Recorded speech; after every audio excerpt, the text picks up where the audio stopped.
Alright, welcome back, y'all. So, I regretted not making a video on building the rear subframe when I made it, but I don't think I regretted it enough to make another one. But guess what I have to do today? So, lucky for y'all, you get to see how I made the rear subframe because I have to remake it. So, when I made it, unfortunately, when I had my angle finder on the diff right here, it was just 1/2 of a degree off, like just barely off, which I didn't think would make a big deal. Well, apparently it did, because it put one of the once I got the inner stubs for the CV axles in, it was like off like a 1/4 inch, which made it like a 1/2 inch up. I had to repair the rear subframe for now and bring it down a little bit. As you can see, I cut that out and it looks all super janky.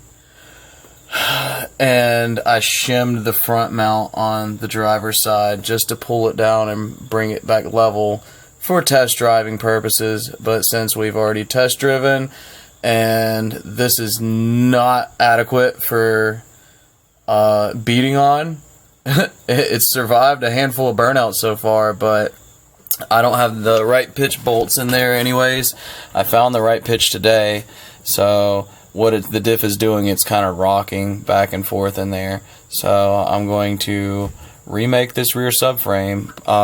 My best plan of attack so far is to take this one and build a jig around it, so I can just take the other rear subframe and put it in the jig and then set the diff in it and then just build my mounts around there. So it's going to be where it needs to be. I'll still show you how to level it and where exactly you need to position it, but just to make life a lot easier, I'm just going to put it in a jig so I don't have to go through all this again and sit here and guess and level the subframe and all that. I'm on a very unlevel floor anyways, so hopefully that'll work out and it'll make things go a lot more smooth than it did the first time. We are about to jump into how to DIY, build your own custom modified stock Miata subframe with a Ford 8.8.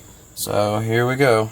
Well, it's out, and now you can get a better idea of what I got going on here. So in the front, I've got a couple pieces of 2x2 square tubing with a couple pieces of 1/4 inch with nuts welded to them on the inside that those bolts go to for the front mounts, and then I have 1/4 inch plate in the front bracing that. I don't think I did stitch welds on this. I know I did it on the front subframe, maybe in it. Well, I did it right here because I had to cut this lip out back here, and I cut it up here too, which I don't remember if I had to cut it there. Maybe, I guess I did have to cut a little bit out, just not that far. But this one I'm probably going to stitch weld the whole thing just in case, and then I would like to weld some plate across on the top, mainly in the back for sure. So that's what we have going on. But basically when I set the angle finder on it, it was just off just a 1/2 degree, and I ended up having to bring this down because initially I just had the diff set on this lip right here, and it was just that much right there. That's why we're rebuilding this, because of that little 1/4 inch gap. So is what it is, but at least we'll be confident in this one. And lucky for y'all, you get to have a tutorial on how I did this and how I'm gonna do it again, or version 2.0, the perfected version. So here we go. Let's start ripping this thing apart and see what we got. Oh, so I was entertaining the idea of taking, I have another set over there of lower control arms. I actually have a whole another rear subframe, so if I screw this one up, third time's a charm, but hopefully that won't happen. But I was thinking of taking like this right here and cutting it off of the other one and then putting that in the subframe instead of these steel solid bushings, but the bolts are a little too fat for that, and I don't know, I think it'll be fine this way. I don't think that would be a big deal anyways, because more than likely I would get like the energy suspension poly bushings, which is, I mean, I mean, obviously it's not hard mounted, but it's pretty close. I think this will be fine as long as we got the right pitch thread and it fits in there nice and tight. It should be alright. And I'm going to beef up the rear subframe in the back anyways, so shouldn't be too much of a problem. So I'm going to get this thing apart and start working on figuring out how to make a jig for it. Okay, so many hours of staring and thinking later, and I did a thing. So it's a really simple jig, but I don't know, I was just trying to think of the best and most simple way to do it, and this is what I came up with. I've got a little bit of a curve cut out there to support the pinion flange, and then I've just got a couple blocks up under here, under the inner CV stubs, holding those up. And you see I got boards going that way and up under that too. I don't know how well you can see that. That way on each side, and then board in the back. And got it all screwed down, so I have to come down in there and cut that little lip on the inside out so I can scoot it back just a hair. It doesn't need a whole lot. It's really in an okay position the way it is right now. I'm going to try to get this one a little more spot on than the last one. The last one was off like a 1/16 of an inch. Not too bad. But basically, obviously you want your pinion at 90 degrees. And then you want this to be at 0 if you can. So I need to bring this side up just a hair to make that level. And then measurement on the front. I don't know if I can do this with one hand, but you want to put something straight, a straight edge on the pinion, like so. Come on, stay there. You want to put a straight edge on the pinion, and then off of where your eccentric goes on each side, you want like 2 1/4, and I'm really close to that right now, and you just measure 2 1/4 on each side right there. I don't know how well you can see that, but it's almost on that right now, so I got to tweak that a little bit. And then I got a couple measurements from front to back. I've just been measuring right here to this little corner, and that's roughly about 5 inches on each side, so I'm using that for reference too. So I don't know if that's the best way to figure that out, because I feel like these get a little bit tweaked. I think this one's a little bit different from the other one, but it's kind of way I'm referencing it. But this measurement in the front, and then also when you make your perches right here, you want them to be 3 inches off of here. So I'm taking a 1/4 inch out of that for my little 1/4 inch plate, like I have made on this one over here. You can kind of see better how I have this made now. So I got a piece of 1/4 inch on top of the 2x2 square, and I have a nut welded down inside of that. So you got to account for that 1/4 inch, but that's basically it. And then I got the 1/4 inch going in between here. But you can see the jankiness that's going on in here. I did that in the car. Did not want to take it out. Just wanted to test drive it. Just stuck the welder up in there and just let it eat. But I mean, it held. So, but that's the main reason we're remaking this right now. So I got the jig made. We'll see how it goes from here. Or well, it'll be a lot better because I'm going to be able to fine tune it now that it's in its cradle. So, alright, so new plan of attack. We've got this upper control arm here from my parts car, and I'm going to cut these little bushing deals off, and I'm going to mount them in there. Oh, it's going to be the other way, but I'm going to mount them down in there like that. So basically, I'm going to have to cut this out down here, which I was planning on doing anyways, because last time when I did the bushings, I tried to drill holes through it, and it comes out at an angle. So there's no real good way to get it in there without having to fill it in. So I'm just going to cut it all the way down this time and try to mount, or well, I'm going to mount these in here like that, and then I'll just get like some energy suspension solid mounts at some point and press those in. But the upper control arm in the front are M14x2 bolts, which is what those are, fit in there. It's a little loose, but it's actually kind of perfect. That's not bad because the bolts On these mounts, they're just a little bit loose, so I don't think that'll be a problem once it's tightened down. And also, another measurement I wanted to add is when you measure the distance from here side to side, it's going to be about 8 inches going off of that little part of the subframe right there. I go off the stub shaft, which is about 4.5, so you want to make sure you get that the same on each side. So let's get cutting. Okay, well, I got it in the perfect position, so I went ahead and burnt this side in right here on the little bushings, and you can see that I just boxed it in because that is the best way that I can go about this. An easiest way to get it in the perfect position, and since it's in the perfect position, I just went ahead and just welded that so it stay in place. And as you can see, that my subframe is, oh, there's stuff on the bottom.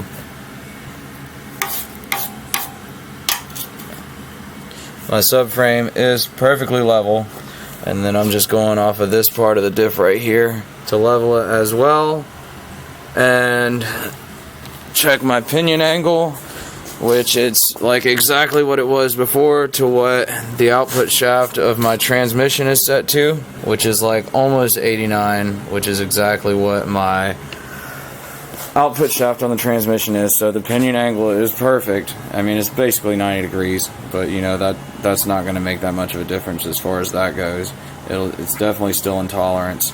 And I haven't got the front made, but I wanted to go ahead and get the back right because the front's going to be easy. I'm just going to bolt the plates up to it and make my 2x2 square up under it, and once it's in the right spot, which it is right here, I'm just going to burn that in. So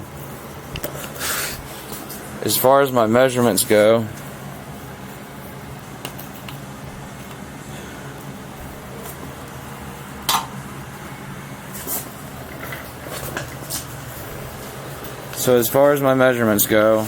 I've got, let's see if we can do this with one hand.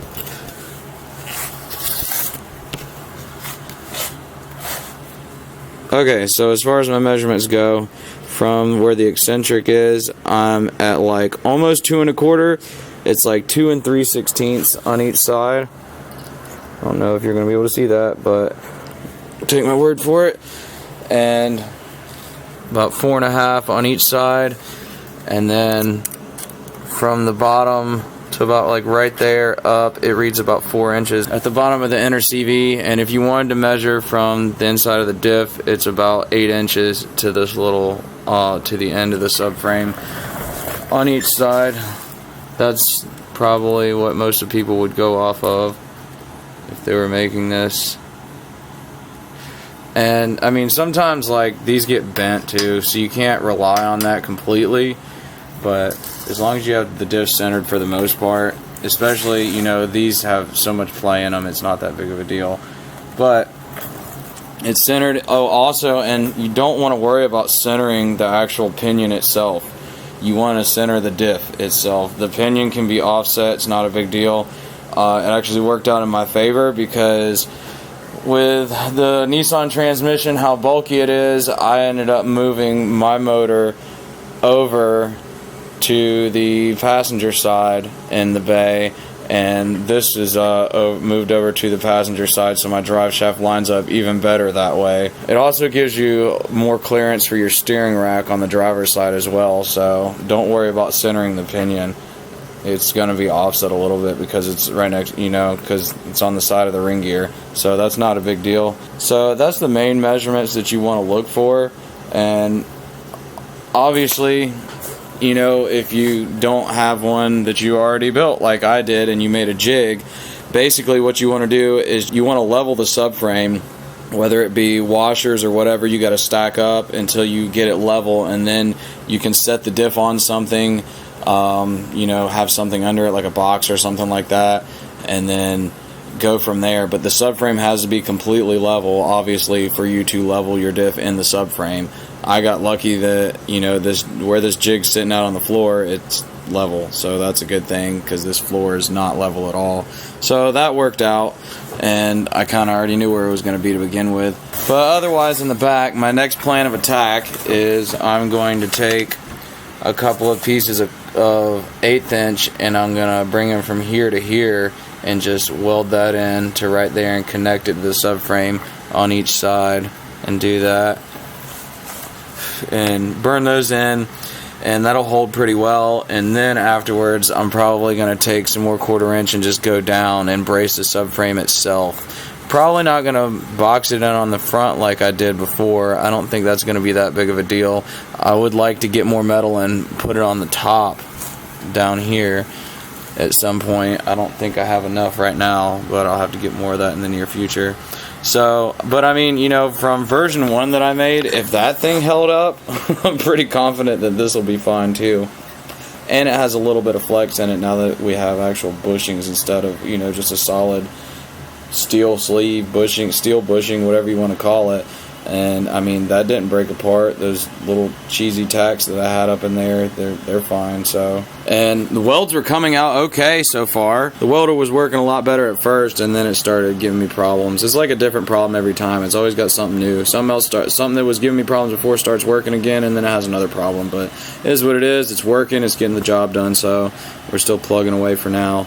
But I'm about to burn the back end, and then we're going to start working on the front mounts. Okay, well, I did a thing and managed to keep it still at 0.